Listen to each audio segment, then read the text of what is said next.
Students, today we are going to see Geography Unit 5, India, Population, Transport, Communication and Trade. இன்னைக்கு லெசனில் வந்து இந்தியாவுடைய population, transport, communication அப்புறம் ட்ரேடை பற்றி பார்க்க போகிறோம்.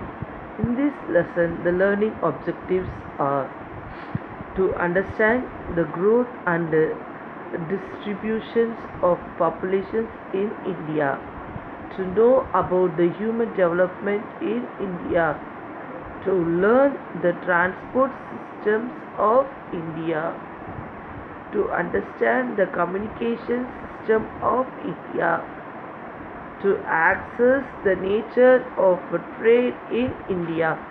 ஸோ இந்தியாவில் எப்படி வந்து க்ரோத் வளர்ந்துருக்கு, வளர்ச்சி, population growth, human developments, transport system, communication system, trade எல்லாத்த பற்றி பார்க்க போகிறோம். The study of human population is one of the most important aspects in geography of any region. அதாவது மக்கள் தொகையை பற்றி படிக்கிறது அப்படிங்கிறது ஒரு பிரதேசத்தோட புவியியலை படிக்கிறதுல உள்ள முக்கிய அம்சத்தில் உள்ள ஒன்று. Human population has many components, but the most fundamental are its number, composition, distribution and density. அதாவது மக்கள் தொகை வந்து பல கூறுகளை உள்ளடக்கினது.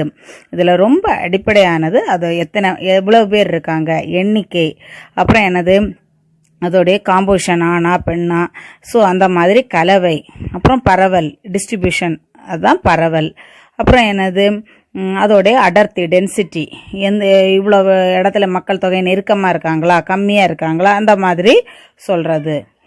Therefore, it is essential to study these components. அதனால் இந்த கூறுகளை வந்து நம்ம படிக்கிறது வந்து என்னது ரொம்ப அவசியமான ஒன்று. The study on these aspects also would reveal the workforce of the country. So இதை பற்றி நம்ம வந்து என்னது படிக்கிற ஆய்வு வந்து நம்முடைய நாட்டுடைய மனித சக்தியை பற்றி என்னது வெளிப்படுத்துகிறதா வந்து என்ன செய்யுது அமையுது. ஸோ அடுத்தது என்னது பாப்புலேஷன் டாப்பிக்கை பற்றி என்ன செய்வோம் தனியாக பார்ப்போம்.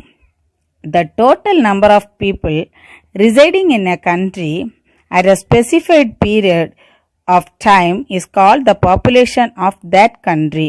அதாவது ஒரு குறிப்பிட்ட காலப்பகுதியில் ஒரு நாட்டில் வசிக்கக்கூடிய மொத்த மக்களுடைய எண்ணிக்கை தான் வந்து என்னது ஒரு நாட்டுடைய மக்கள் தொகை அப்படின்னு சொல்லி சொல்கிறோம். India is the second most populous country in the world, next only to China. அதாவது உலகத்திலேயே வந்து என்னது ரெண்டாவது மக்கள் தொகை அதிகம் உள்ள நாடு, அதாவது சைனாக்கு நம்பர் 1 பிளேஸில் இருக்கக்கூடிய சைனாக்கு அடுத்தபடியாக மக்கள் தொகையில் இரண்டாவது இடத்துல இருக்கக்கூடிய நாடு அப்படின்னு சொன்னால் எது India. But India covers only 2.4% of the land area of the world, but is the home of about 17.5% of the world's population. அதாவது இந்தியா வந்து ஏரியா வைஸ் உலக அளவில் வந்து எவ்வளவு 2.4% தான் வந்து என்னது லேண்ட் ஏரியா, நிலப்பரப்பை வந்து கொண்டிருக்கு. ஆனால் உலகத்தில் உள்ள மொத்த பாப்புலேஷனில் வந்து 17.5% பாப்புலேஷனை வந்து என்னது இந்தியாவுக்குள்ளே இருக்குது. It shows that the proportion of population of India is far higher than the proportion of its area. அதாவது இதிலிருந்து என்ன தெரியுது அப்படின்னு சொன்னால் என்னது இந்திய மக்கள் தொகை விகிதம் அதோடைய பரப்பளவு விகிதத்தை விட என்னது ரொம்ப அதிகமாக இருக்குது அப்படிங்கிறத இது காமிக்குது. Thus, a little more than 1 out of every 6 persons is the world is from India. அதாவது உலகத்தில் உள்ள 6 பேரில் ஒருத்தர் வந்து என்னது இந்தியராக இருக்கார். ஏன்னா 17.5% வந்து என்னது வேர்ல்டு பாப்புலேஷனில் இந்தியாவில் இருக்காங்க இல்லையா. ஸோ அதனால் அப்படி சொல்கிறாங்க. உலகத்தில் உள்ள மக்களில் 6 பேரில் ஒருத்தர் வந்து யார் இந்தியர் அப்படின்னு சொல்லி சொல்கிறாங்க. அடுத்தது வந்து என்னது census. Population census is the total process of collecting, compiling, analyzing or otherwise disseminating demographic, economic and social data pertaining at a specific time of all persons in a country are a well-defined part of a country. அதாவது census அப்படின்னா மக்கள் தொகை கணக்கெடுப்பு அப்படின்னா என்ன அப்படின்னா ஒரு நாட்டோடைய வரையறுக்கப்பட்ட பகுதி இல்லை முழு பகுதியில் ஒரு குறிப்பிட்ட காலத்தில் உள்ள மக்களுடைய பொருளாதார மற்றும் சமூக புள்ளி விவரங்களை சேகரித்து அதை தொகுத்து பகுப்பாய்வு செய்து மக்களியல் பற்றிய விவரங்களை அளிக்கிறது தான் வந்து என்னது census. It happens in an interval of 10 years. இது வந்து எத்தனை வருஷத்துக்கு இடைவெளியில் நடக்குது அப்படின்னு சொன்னால் என்னது 10 வருஷம். சரியா, 10 வருஷத்துக்கு ஒரு தடவை இந்த கணக்கெடுப்பு வந்து என்ன செய்து நடக்குது. The data collected through the census are used for administration, planning, policy making, as well as management and evaluation of various programs by the government. இந்த மக்கள் தொகை கணக்கெடுக்கிற மூலமாக சேகரிக்கப்படக்கூடிய எனது விஷயங்கள், நிர்வாகம், திட்டமிடல், கொள்கைகளை உருவாக்குறது, அரசாங்கத்தோடைய பல்வேறு திட்ட மேலாண்மை, அப்புறம் மதிப்பீடு செய்வதற்கு இந்த சென்சஸ் தான் வந்து என்ன செய்து பயன்படுத்தப்படுது.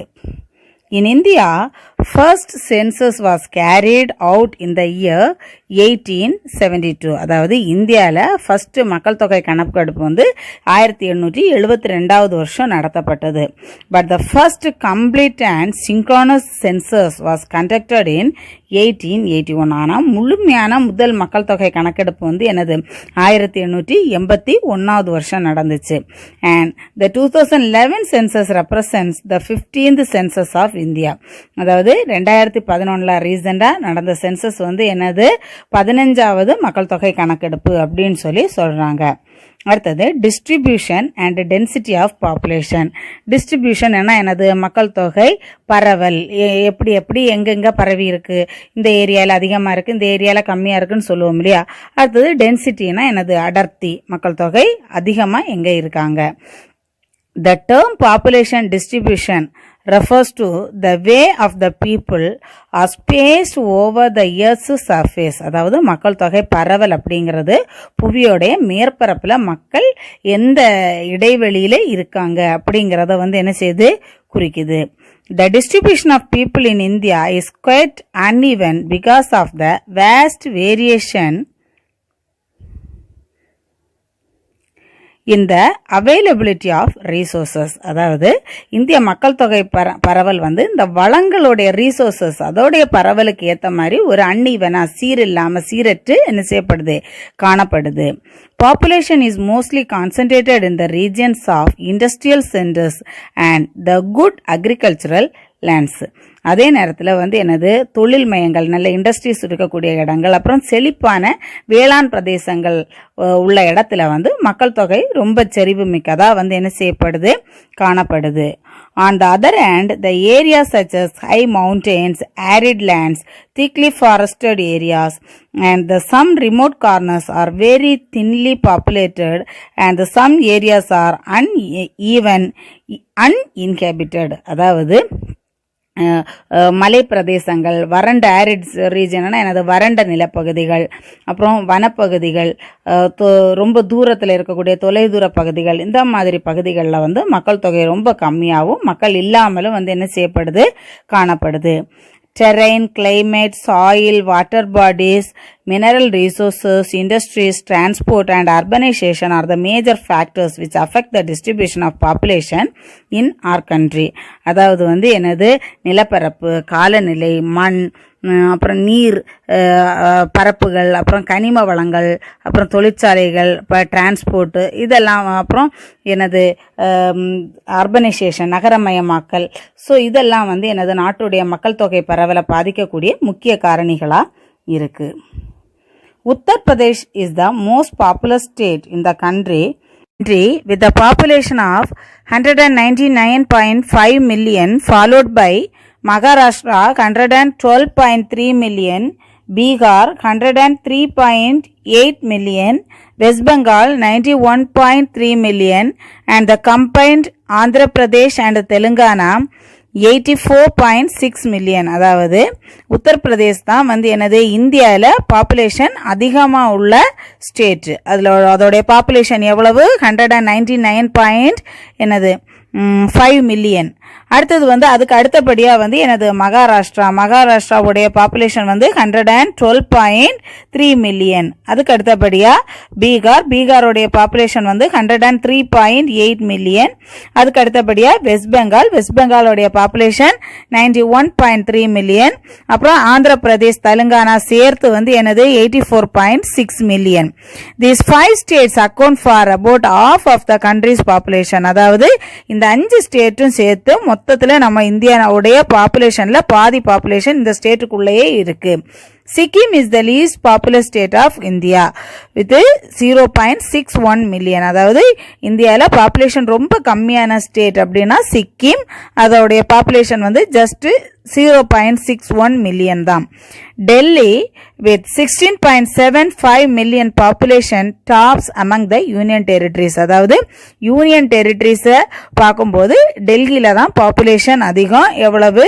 16.75 million population. The uneven distribution of population in the country is the result of several factors such as physical, socio-economic and historical ones. அதாவது மக்கள் தொகை வந்து இந்த மாதிரி வந்து எனது அன்ஈவன் டிஸ்ட்ரிபியூஷன்னா எனது எல்லா இடத்துலையும் ஒரே மாதிரி இல்லாமல் ஒவ்வொரு இடத்துல ஒவ்வொரு மாதிரி இருக்கிறதுக்கு நிறைய காரணிகள் வந்து காரணமாக இருக்குது. என்னென்ன காரணிகள் அப்படின்னா பிசிக்கல் ஃபேக்டர்ஸ்ன்னு சொல்லலாம். அப்புறம் வந்து என்னது சோஷியோ எக்கனாமிக், ஹிஸ்டாரிக்கல் ஃபேக்டர், இதெல்லாம் வந்து எனது காரணமாக இருக்கலாம். Physical factorsல என்னெல்லாம் வரும் அப்படின்னு சொன்னா physical factors include relief, climate, water, natural vegetation, minerals and energy resources. அதாவது எனது ரிலீஃப்னா என்னது? நிலத்தோற்றம், கிளைமேட்னா காலநிலை, அப்புறம் வாட்டர் தண்ணி, அப்புறம் நேச்சுரல் வெஜிடேஷன் இயற்கை தாவரங்கள், மினரல்ஸ் எனர்ஜி சோர்சஸ், மினரல்ஸ்னா கனிமங்கள், எனர்ஜி சோர்சஸ்னா ஆற்றல் வளங்கள், இது எல்லாம் தான் பிசிக்கல் ஃபேக்டர்ஸ். சோஷியோ எக்கனாமிக் ஃபேக்டர்ஸ்ல என்னெல்லாம் வரும்? Socio economic factors consist of the religion, culture, political issues, economy, human settlements, transport,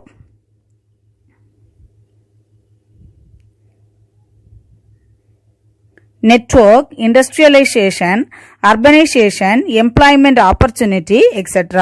அதாவது சோஷியோ எக்கனாமிக் ஃபேக்டர்ஸ்ல வந்து என்ன வரும்? மதம், கலாச்சாரம், அரசியல் பிரச்சனைகள், பொருளாதாரம், மனித குடியிருப்புகள், போக்குவரத்து, அப்புறம் எனது வலைப்பின்னல் அப்படின்னு சொன்னா நெட்வொர்க்னு சொல்லி, வலைப்பின்னலுங்கிற வேர்டை விட நம்ம நெட்வொர்க்கை தான் அதிகமாக சொல்லுவோம் இல்லையா? நிறைய நெட்வொர்க் இருக்கு இல்லையா? ஏர்டெல், ஏர்செல், வோடஃபோன் இப்படியெல்லாம் இருக்கு இல்லையா? ஸோ வந்து என்னது, அது இல்லாமல் இன்னைக்கு யாருமே இயங்க முடியாதுங்கிற கண்டிஷன் தான். இண்டஸ்ட்ரியலைசேஷன்னா என்னது? தொழில்மயமாக்கல். அர்பனைசேஷன் என்னது? நகரமயமாக்கல். அப்புறம் வந்து என்னது? வேலை வாய்ப்பு. இதெல்லாம் வந்து என்னது? சமூக காரணிகள் அப்படின்னு சொல்லி சொல்லலாம். அடுத்தது டென்சிட்டி ஆஃப் பாப்புலேஷன் பாரு. இது வந்து ஒரு டிஸ்டிங்விஷ்மா என்னது? Distinguish between density of population and growth of population. அதாவது டென்சிட்டினா மக்கள் தொகை அடர்த்தி, growthனா என்னது? மக்கள் தொகை வளர்ச்சி. ஸோ இது ரெண்டுக்கும் ஒரு டிஸ்டிங்கிஷ் இருக்கு. It is expressed as number of persons per square kilometre. Density of population அப்படின்னு சொன்னா என்னது? ஒரு ஸ்கொயர், ஒரு சதுர கிலோமீட்டருக்கு எவ்வளவு மக்கள் இருக்காங்க அப்படின்றத சொல்றது தான் வந்து என்னது? Density of population. According to 2011, the average density of population of India is 382 persons per square kilometer. அதாவது 2011 வருஷத்தோடைய மக்கள் தொகை கணக்கெடுப்பின்படி இந்தியாவுடைய சராசரி மக்கள் அடர்த்தி ஒரு சதுர கிலோமீட்டருக்கு 382 அப்படின்னு சொல்றாங்க. India is one of the most thickly populated 10 countries of the world. அதாவது உலகத்தோடைய மக்கள் அடர்த்தி மிகுந்த 10 நாடுகள்ல இந்தியாவும் ஒன்று. The most densely populated state in India is Bihar and the state with least population density is Arunachal Pradesh. அதாவது population அதிகமா உள்ள ஸ்டேட், பாப்புலேஷன் கம்மியா உள்ள ஸ்டேட்னா, அதிகமா உள்ள ஸ்டேட்னா எது சொல்லுவோம்? உத்தரப்பிரதேஷ் சொல்லுவோம். கம்மியா உள்ள ஸ்டேட்னு சிக்கிமை சொல்லுவோம். இங்க டென்ஸ்லி பாப்புலேட்டட் மக்கள் தொகை இருக்கிற லேண்ட் ஏரியாக்குள்ள அதிகமா இருக்காங்க அப்படின்ற ஸ்டேட் அப்படின்னு சொன்னா எதை சொல்லுவோம்? பீகாரை சொல்லுவோம். லீஸ்ட் பாப்புலேஷன் டென்சிட்டினா என்னன்னு சொல்லுவோம்? அருணாச்சல் பிரதேஷ். ஸோ கன்ஃபியூஸ் பண்ணக்கூடாது, சரியா? அமங் த யூனியன் டெரிட்டரிஸுக்கு எடுத்துக்கிட்டோம்னா அங்கேயும் வந்து என்னது? பாப்புலேஷன் ஹையா உள்ள ஏரியான்னு சொல்லி டெல்லியை தான் பார்த்தோம். இங்கேயும் டென்ஸ்லி பாப்புலேட்டட் ஒன்றுனா என்னது தான்? டெல்லி தான். with 11,297 per square kilometer, while Andaman and Nicobar Islands have the lowest density of population. அதாவது பாப்புலேஷன் டென்சிட்டி ஹையாக உள்ள யூனியன் டெரிட்டரினா டெல்லி தான், பாப்புலேஷன் டென்சிட்டி கம்மியாக உள்ள யூனியன் டெரிட்டரினா அந்தமான் அண்டு நிக்கோபார். ஸோ பாரு, ஒரு டிஸ்டிங்விஷ் சொல்லியிருந்தேன் இல்லையா, அது வந்து என்னது பாப்புலேஷன் டென்சிட்டியும் பாப்புலேஷன் க்ரோத்தும். ஸோ பாயிண்ட்ஸ் கம்பேர் பண்ணி படிச்சுக்கோ. பாப்புலேஷன் க்ரோத் அண்ட் சேஞ்ச் பாரு. Population growth, population change, first change பாரு. Population change refers to an increase or decrease of population of an area from one period to another period. அதாவது population change அப்படின்னு சொல்றது என்னது, மக்கள் தொகை வந்து வளர்ச்சி அப்படின்னு சொல்லுவோம். ஸோ அப்படின்னா என்னதுன்னா, ஒரு குறிப்பிட்ட காலப்பகுதியில் ஒரு நாட்டோடைய மக்கள் தொகை எண்ணிக்கையில் ஏற்படக்கூடிய மாற்றத்தை வந்து என்ன செய்யறது குறிக்குது. Population growth is influenced by the birth rate, death rate and migration. அதாவது இந்த பாப்புலேஷன் சேஞ்ச் வந்து எதால எல்லாம் வந்து சொல்றோம் அப்படின்னா என்னது, பெர்த் ரேட்னா என்னது, பிறப்பு விகிதம். டெத் ரேட்னா என்னது, இறப்பு விகிதம். மைக்ரேஷன்னா என்னது, நம்ம ஒரு இடத்துல இருந்து வந்து மக்கள் இன்னொரு இடத்துக்கு வந்து என்ன செய்வாங்க, மூவ் ஆகி போவாங்க இல்லையா. ஸோ இதுதான் வந்து என்னது பாப்புலேஷன் சேஞ்ச். அப்போ இறந்தா வந்து மக்கள் தொகை என்ன செய்யும், மாறும். பிறந்தா வந்து என்ன செய்யும், இன்க்ரீஸ் ஆகும். இறக்கும்போது கூடும். ஒரு இடத்துல இருந்து இன்னொரு இடத்துக்கு போகும்போது என்னது, மைக்ரேட் அந்த இடத்துல குறையும். ஸோ அங்கே சேஞ்சஸ் இருக்கும். அடுத்தது பெர்த் ரேட் அப்படின்னா என்ன, birth rate refers to the number of live births per 1,000 people in the year and the death rate refers to the number of deaths per 1,000 people in a year. அதாவது birth rate அப்படின்னு சொன்னா என்னது, 1000 பேருக்கு என்னது எவ்வளவு வந்து என்னது மக்கள் எவ்வளவு பேர் வந்து என்ன செய்யறாங்க, பிறக்கிறாங்க. சரியா. டெத் ரேட் அப்படின்னு சொன்னா என்னது, 1000ல் எத்தனை பேர் வந்து என்னது சாகுறாங்க, அதை வச்சு கணக்கு பண்றது தான் என்னது death rate. The rapid decline in death rate is the major cause of the rapid growth of population in India. அதாவது டிக்ளைன்னா என்னது, சரிகிறது. Rapid decline in death rate, death ரேட்னா என்னது, இறப்பு விகிதம் வந்து டிக்ளைன் குறையுது. இறப்பு விகிதம் கம்மியாகும் போது பாப்புலேஷன் growth வந்து என்ன செய்யுது, அதிகமாகுது. ஆக்சுவலி பாப்புலேஷன் growth அதிகமாகிறதுக்கு 2 ரீசன்ஸ் சொல்லலாம். என்னெல்லாம், ஒன்று வந்து என்ன செய்யணும், டெத் ரேட் வந்து ரொம்ப கம்மியாகும் போது பாப்புலேஷன் growth இன்க்ரீஸ் ஆகும். இல்லை பெர்த் ரேட் ரொம்ப இன்க்ரீஸ் ஆனாலும் என்ன செய்யலாம், பாப்புலேஷன் growth வந்து என்ன செய்யலாம், இன்க்ரீஸ் ஆகலாம். சரியா. மைக்ரேஷன் டாபிக் ஃபர்ஸ்ட் பார்ப்போம். It is the movement of people across regions and territories. அதாவது மைக்ரேஷன் அப்படின்னு சொன்னால் என்னது, ஒரு பகுதியிலிருந்து இன்னொரு பகுதிக்கு வந்து மக்கள் இடம்பெயர்ந்து போகிறது. It can be internal, that is within a country, or international, that is between the countries. அதாவது இது வந்து உள்நாட்டு இடப்பெயர்வு, அதாவது ஒரு நாட்டுடைய எல்லைக்குள்ள. அப்புறம் என்னது இன்டர்நேஷ்னல், தட் இஸ் சர்வதேச இடப்பெயர்வு. இது வந்து நாடுகளுக்கு இடையே அப்படின்னு சொல்லி 2ஆக பிரிக்கிறாங்க. இது ஒரு 2 மார்க் கொஸ்டின். சரியா. Internal migration does not change the size of population of a country, but it influences the distribution of population in a nation. அதாவது உள்நாட்டு இடப்பெயர்வு அப்படிங்கிறது நாட்டுடைய மக்கள் தொகையில் வந்து மாற்றத்தை வந்து என்ன செய்யாது, ஏற்படுத்தாது. ஆனால் என்னது, ஒரு நாட்டுடைய மக்கள் தொகை பரவல் மாற்றத்துக்கு வந்து என்னது காரணமாக வந்து என்னது அமைது. அதாவது பரவுறது, டிஸ்ட்ரிபியூஷன். இந்த இடத்துல இருந்து குறைஞ்சி இன்னொரு இடத்துல அதிகமாகும் இல்லையா. ஸோ இந்த அடுத்த பாயிண்டையும் சேர்த்துக்கிட்டா இன்னும் நல்லா இருக்கும்.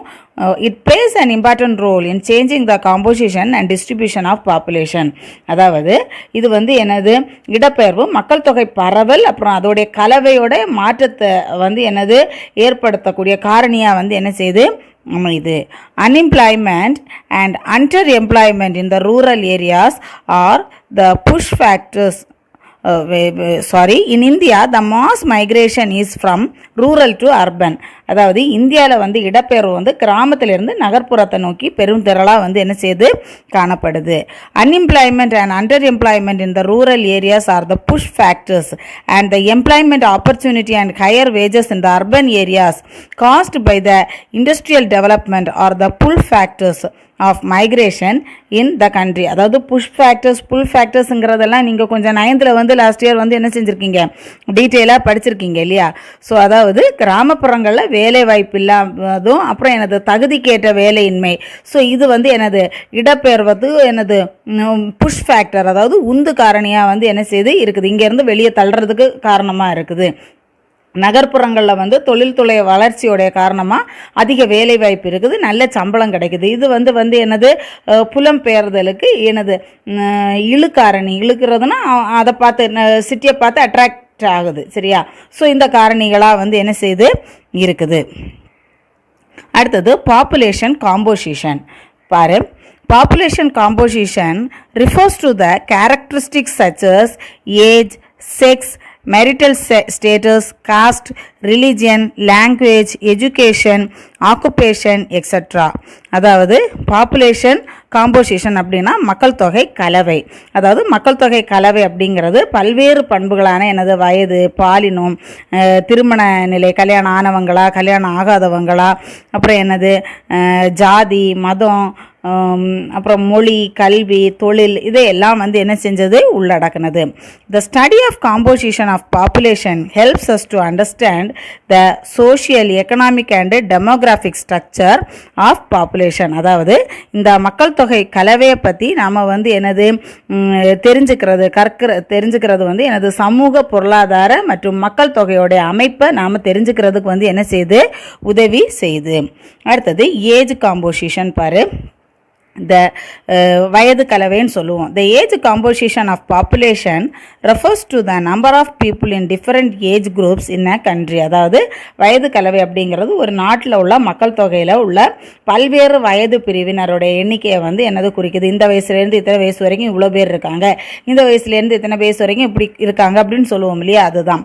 Population of a nation is generally grouped into 3 broad categories. அதாவது இந்தியாவுடைய மக்கள் தொகை வந்து என்னது நம்ம 3 பிரிவுகளாக வந்து என்ன செய்கிறோம், வயசோடைய அடிப்படையில் வந்து என்ன செய்கிறோம், பிரிக்கிறோம்.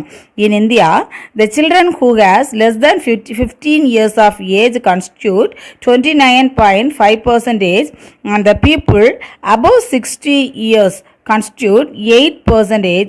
So the dependent population in India is 37.5% and the independent population, that is 69 to 59 years, is 62.5%.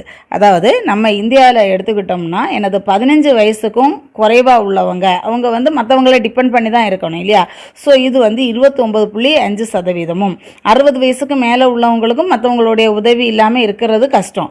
So இவங்க வந்து 8% இருக்காங்க. அதாவது எனது சார்ந்துள்ள மக்கள் தொகை ஸோ எனது 29.5 ப்ளஸ் வந்து எனது 8, ஸோ 37.5. ஸோ மற்றவங்களை சார்ந்து இருக்கக்கூடிய மக்களுடைய விகிதம் வந்து எனது 37.5. மீதி உள்ள எனது 62.5% பீப்புள் வந்து எனது உழைக்கக்கூடிய மக்களாக வந்து என்ன செய்கிறாங்க, இருக்கிறாங்க. It shows that our country has enormous man power. அப்போ உழைக்கக்கூடிய வர்க்கம் 62.5% அப்படின்னு சொல்லி இருக்கும்போது அவங்க வந்து என்னது அப்போ அதுதான் வந்து என்னது அதிகமாக இருக்கு இல்லையா. ஸோ அதனால் நம்ம கண்ட்ரி வந்து எனது எனாமஸ் அளவுக்கு அதிகமான எனது மேன் பவரோட எனது உழைக்கக்கூடிய வர்க்கம் அதிகமாக இருக்குது அப்படின்னு சொல்லலாம். அடுத்தது செக்ஸ் ரேஷியோ, பாலின விகிதம். எத்தனை ஆணுக்கு எத்தனை பெண்ணுன்னு சொல்லுறோம் பாலின. பாரு, sex ratio is defined as the number of females per 1000 male population. அதாவது பாலின விகிதம் அப்படின்னு சொல்கிறது மக்கள் தொகையில் 1000 ஆணுக்கு எத்தனை பெண் இருக்காங்க அப்படிங்கிறது சொல்கிறது தான் என்னது sex ratio. The sex ratio in our country is always unfavorable to females. Give reasons. அதாவது இந்த செக்ஸ் ரேஷியோ வந்து என்னது நம்ம நாட்டில் எப்போவுமே வந்து என்னது பெண்களுக்கு ஃபேவராக இருக்காது. ஏன் அப்படின்னு சொல்லி கேட்டிருக்காங்க. ஸோ கொஞ்சம் எனது சொசைட்டியில் நடக்கக்கூடிய விஷயங்களை மிங்கிள் பண்ணி கொஞ்சம் நீங்களும் எனது அனலைஸ் பண்ணுங்கள். According to 2011 census, the sex ratio of the country is 940 males per 1000 940 females per 1000 males. அதாவது 2011 வருஷம் சென்சஸ் படி வந்து எனது 1000 ஆண்களுக்கு வந்து எனது 940 பெண்கள் தான் வந்து என்னது இருந்தாங்க. This suggests that the size of female population is lower than males. So இதுலேருந்து என்ன தெரியுது, மேல் பாப்புலேஷன் ஃபீமேல் பாப்புலேஷன் கம்பேர் பண்ணும்போது மேல் பாப்புலேஷன் அதிகமாக இருக்குது, ஃபீமேல் பாப்புலேஷன் வந்து என்னது ரொம்ப கம்மியாக இருக்குது. It is 1084 in Kerala and 1038 in Puducherry. So இது வந்து எனது ஒட்டுமொத்த இந்தியாவில் நம்ம மொத்தமாக கணக்கெடுக்கும் போது இந்த மாதிரி இருக்குது. பட் நம்ம கேரளாவில் நான் தனியாக எடுக்கும்போது எனது 1084 பெண்கள் வந்து எனது கேரளாவில் இருக்கிறாங்க 1000 ஆண்களுக்கு. அப்போ பெண்கள் அதிகமாக இருக்காங்க. புதுச்சேரியில் எடுத்துக்கிட்டேன்னா 1038 இருக்காங்க பெண்கள், அங்கேயும் எனது அதிகமாக இருக்காங்க. So the lowest sex ratio is recorded in the union territory of Daman and Diu. இந்தியாவில் இருக்கக்கூடிய யூனியன் டெரிட்டரியில் ஒன்று தான் எனது டையூ டாமன்னு சொல்லுவோம் இல்லையா. ஸோ இங்கே வந்து 618 தான் இருக்குது. மேல் அவ்வளோ அதிகமாக இருக்காங்க, ஃபீமேல் ரொம்ப கம்மியாக வந்து என்ன செய்கிறாங்க இருக்காங்க. அடுத்தது லிட்ரஸி ரேட்டு. லிட்ரஸி ரேட்டுனா எனது எழுத்தறிவு விகிதம். The people who are able to read and write are known as literates. அதாவது மக்களில் எழுதவும் படிக்கவும் தெரிஞ்சவங்கள தான் வந்து என்னன்னு சொல்லுவோம், நாம் எழுத்தறிவு பெற்றவங்க அப்படின்னு சொல்லுவோம்.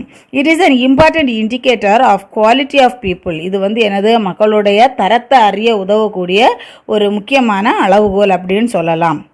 The percentage of literate people to the total population is termed as literacy rate. அதாவது மொத்த மக்கள் தொகையை எழுத்தறிவு பெற்ற மக்களுடைய எண்ணிக்கையை தான் வந்து என்னது எழுத்தறிவு விகிதம் லிட்ரஸி ரேட் அப்படின்னு சொல்லுவோம். There has been a steady improvement in the literacy levels in India. ஆனால் நம்ம இந்தியாவை பொறுத்த வரைக்கும் வந்து எனது கல்வி வளர்ச்சியில் வந்து தொடர்ச்சியான முன்னேற்றம் வந்து என்ன செஞ்சுக்கிட்டு இருக்கு, காணப்பட்டுக்கிட்டு இருக்கு. India's literacy rate as per 2011 census is 74.04%. அதாவது 2011 சென்சஸ் படி வந்து எனது இந்திய மக்கள் தொகையோட எழுத்தறிவு விகிதம் வந்து 74.04%. From this, the literacy rate of male is 82.14% and the female is 65.46%. அதாவது இதிலிருந்து நம்ம வந்து எனது ஆண்களுடைய விகிதம் ஆண் பெண்ணுன்னு பிரித்து பார்க்கும்போது ஆண் வந்து எனது 82.14% ஆகும், ஃபீமேலோட லிட்ரஸி ரேட் வந்து எனது 65.46% ஆகும் இருக்கு. It shows that still there is a vast gap between, that is another 16.68% between the male and female literacy rate. So இதிலேருந்து என்ன தெரியுதுன்னா ஆண் பெண் எழுத்தறிவு விகிதத்தில் ஒரு பெரிய வித்தியாசம் வந்து என்னது இருக்குது அப்படின்னு சொல்கிறது எனது நமக்கு தெரியுது. Kerala ranks first in the country with a literacy rate of 93.91%, followed by Union Territory Lakshadweep with 92.28%. அதாவது இந்தியாவில் வந்து எனது கேரள மாநிலம் வந்து எனது எழுத்தறிவில் வந்து 93.9% பெற்று எனது ஃபர்ஸ்ட் பிளேஸ்லேயும், லட்சத்தீப் அந்த ஐலாண்ட் வந்து எனது 92.28% எனது செகண்ட் பிளேஸ்லேயும் வந்து எனது லிட்ரேசி ரேட்டில் இருக்குது. The lowest literacy rate is found in Bihar. அதாவது எழுத்தறிவு ரொம்ப கம்மியாக உள்ள மாநிலம் அப்படின்னு நம்ம எதை சொல்லலாம் அப்படின்னா பீகார். அதில் ஜஸ்ட்டு 63.82% தான் இருக்குது.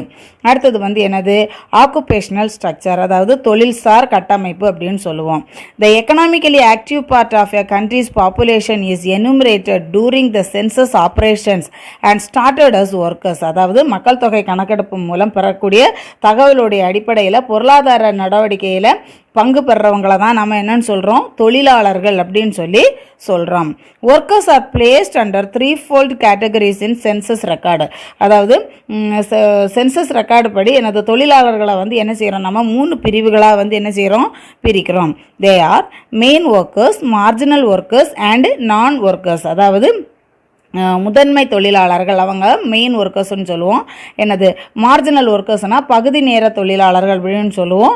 அப்புறம் என்னது வேலை இல்லாதவங்களை வந்து என்னன்னு சொல்லுவோம், நான் ஒர்க்கர்ஸ் அப்படின்னு சொல்லுவோம். According to the census of India, all those who had worked for the major part of the preceding year, that is at least 6 months are 183 days are recorded as main workers.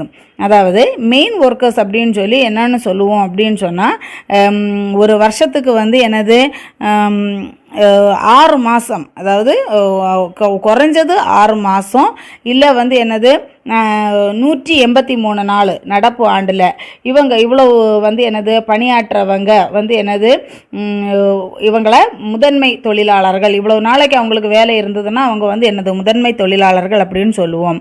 Those who have worked for less than 6 months are recorded as marginal workers. அதாவது 6 மாதத்துக்கும் கம்மியாக வேலை செய்கிறவங்களை வந்து எனது பகுதி நேர தொழிலாளர்கள் அப்படின்னு சொல்லுவோம்.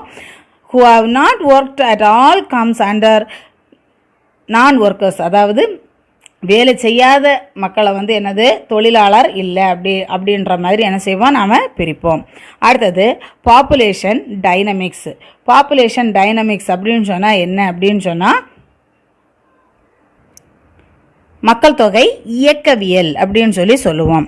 Human population dynamics is a field that tracks factors related to changes in the size of population and its characteristics. அதாவது மக்கள் தொகை இயக்கவியல் அப்படின்றது மக்கள் தொகை அளவு அப்புறம் அதோடைய பண்பு மாற்றங்கள் தொடர்பான காரணிகள் குறித்து நம்ம கற்கக்கூடிய ஒரு துறையை தான் வந்து என்னன்னு சொல்லுவோம், population dynamics. Predicting population changes is an important aspect of population studies. அதாவது ப்ரெடிக்ட் பண்ணுறது அப்படின்னு சொன்னால் என்னது, இப்படி இருக்கும்னு சொல்லி என்னது நம்ம கணிப்போம் இல்லையா.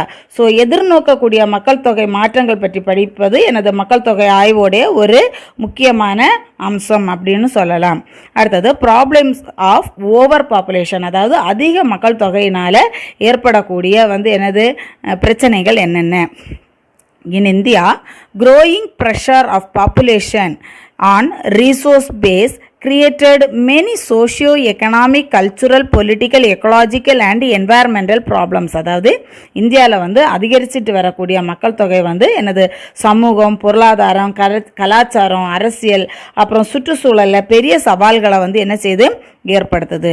The population problems vary in space and time and differ from region to region. அதாவது மக்கள் தொகை பிரச்சனை வந்து இடத்துக்கு இடம் காலத்துக்கு ஏற்ப வந்து என்ன செய்யுது மாறுபடுது. Some of the major issues created by the overpopulation in our country are overcrowding, unemployment and underemployment, low standard of living, malnutrition, dismanagement of natural and agricultural resources, unhealthy environment, etc. அதாவது நம்ம இந்தியாவில் வந்து என்னது மக்கள் தொகை அதிகரிப்பினாலே என்னென்ன problems வருதுன்னா, மக்கள் நெருக்கடி, வேலைவாய்ப்பு இல்லாமல், அப்புறம் திறனுக்கேற்ற வேலை இல்லாமல், அப்புறம் குறைஞ்ச வாழ்க்கைத்தனம், ஊட்டச்சத்து இல்லாமல் இருக்கிறது, அப்புறம் இயற்கை அப்புறம் வேளாண்மை வளங்களை வந்து என்னது நம்ம தப்பாக வந்து யூஸ் பண்ணுறது, ஆரோக்கியம் இல்லாத சுற்றுச்சூழல், இந்த மாதிரி பெரிய பிரச்சனைகளை எல்லாம் வந்து என்ன செய்து நம்ம சந்திக்கிறோம். ஸோ வீடியோ ரொம்ப லெங்க்த்தியாக போகிறதுனால ஸோ நம்ம நெக்ஸ்ட் வீடியோவில் அடுத்த டாப்பிக்கை பார்ப்போம். ஸோ இதுக்கு மேல் இதை வீடியோவை ஷார்டன் பண்ண முடியாது, ஒரு டாப்பிக்கை அப்படியே கவர் பண்ண வேண்டிய ஒரு கட்டாயம். Okay children, thank you.